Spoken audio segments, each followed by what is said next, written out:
जय हिंद दोस्तों, और आप सभी का स्वागत है प्रीतम एकेडमी परिवार में। और मैं हूं पंकज कुमार। तो दोस्तों, आज के इस वीडियो पे बात करेंगे झारखंड बोर्ड का जो वीकली टेस्ट पेपर हो रहा है। तो उस वीकली टेस्ट पेपर का 19 सितंबर को सामाजिक विज्ञान का वीकली टेस्ट पेपर आपका होने वाला है। तो आज के इस वीडियो पे इसी वीकली टेस्ट पेपर के सेट 1 पे बात करेंगे और सारे के सारे जो भी इंपॉर्टेंट प्रश्न आपके एग्जाम में पूछे जा सकते हैं ना, उन सारे प्रश्नों पे आज के इस वीडियो पे हम लोग डिस्कस करेंगे। तो वीडियो को शुरू से लेकर लास्ट तक देखिएगा, और वीडियो अगर आपके लिए हेल्पफुल है तो चैनल को सब्सक्राइब और वीडियो को लाइक जरूर कर लीजिएगा।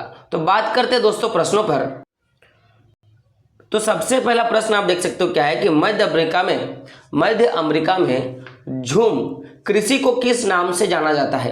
तो मध्य अमेरिका में जो झूम खेती है उसको क्या कहा जाता है? मिल्पा कहा जाता है। क्या कहा जाता है? मिल्पा। ऑप्शन नंबर सी क्या होगा आपका? सही होगा। आगे बढ़ते हैं तो अगला प्रश्न आप का देख सकते हो, निम्न में से रोपण कृषि का उदाहरण है। तो रोपण कृषि का उदाहरण क्या है? तो अगर मैं रोपण कृषि का उदाहरण का बात करूं तो जो गन्ना है वो आपका रोपण कृषि का उदाहरण है। तो ऑप्शन नंबर 1 क्या होगा आपका? सही होगा। अगला प्रश्न आपका देख सकते हो कि इनमें से कौन सी रबी फसल है। तो रबी फसल का आपको उदाहरण बताना है। तो चना जो है आपका वो आपका रबी फसल है। आगे बढ़ते हैं। अगला प्रश्न आपका, सुनहरा रेशा किस फसल को कहा जाता है? तो गोल्डन फीवर। तो गोल्डन फाइबर जो है जूट को कहा जाता है। ऑप्शन नंबर बी क्या होगा आपका? सही हो जाएगा। अगला प्रश्न आपका कि भारत के किस राज्य में धान का उत्पादन सबसे अधिक होता है? तो पश्चिम बंगाल जो है ना, पश्चिम बंगाल, यहाँ पे धान का उत्पादन सबसे ज्यादा होता है। तो ऑप्शन नंबर 1 क्या होगा आपका? सही हो जाएगा।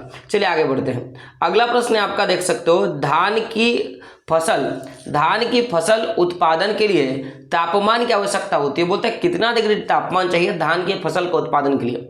ऑप्शन क्या है? 25 degree Celsius, 30 degree Celsius, 50 degree Celsius या 45 डिग्री सेल्सियस। तो ऑप्शन नंबर 1 क्या होगा? सही होगा। 25 डिग्री सेल्सियस क्या हो चाहिए? तापमान की आवश्यकता होती है। चलिए आगे बढ़ते हैं। अगला प्रश्न है आपका कि किस प्रकार के मृदा में कपास की खेती होती है। देखिए, कपास की जो खेती होती है ना वो काली मृदा में होती है। किस मिट्टी में होती है? काली मृदा में होती है। तो ऑप्शन नंबर क्या होगा? काली मिट्टी। ऑप्शन नंबर बी क्या होगा? सही होगा।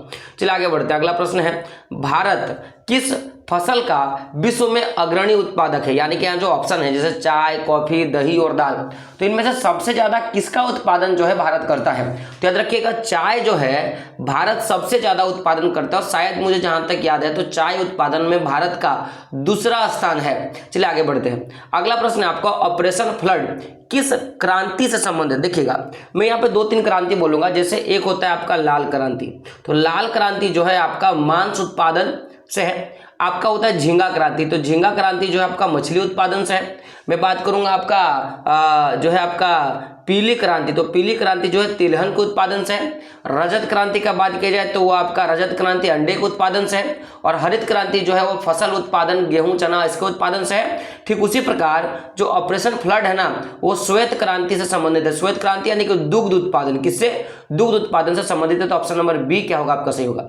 चलिए आगे बढ़ते हैं। अब अगला प्रश्न है, देख सकते हो कि भारत की प्रमुख खाद्य फसल क्या है? भारत की प्रमुख खाद्य फसल क्या है? तो अगर मैं भारत की प्रमुख खाद्य फसल का बात करूं ना तो देखो ऑप्शंस क्या है, गेहूं और मक्का। तो उसके बाद क्या है, मक्का और चना, चावल और बाजरा। तो सबसे ज्यादा जो है हम लोग चावल और हम लोग गेहूं का ही ज्यादा मात्रा में उपयोग करते हैं। तो ऑप्शन नंबर डी क्या होगा आपका? सही हो जाएगा। चावल और गेहूं जो है मुख्य खाद्य फसल है। अगला प्रश्न है, इनमें से कौन फलीदार फसल है? तो चावल, चना, कपास या मोटा अनाज। तो गारो का क्या हो जाएगा? Option number B. देखिए, जिसमें फल होता है तो चावल, कपास या मोटा अनाज का बात करूं तो इसमें फल नहीं होता, लेकिन चना जो है वो फल किस्म का जो है आपका, मैं बोलूंगा कि फल किस्म का एक प्रकार का फसल है। तो चना क्या होगा? इसका आंसर हो जाएगा। अगला प्रश्न आपका देख सकते हो, मणिपुर में कर्तन दहन प्रणाली कृषि को किस नाम जाना जाता है? तो इसको बोलेंगे, क्या बोलेंगे?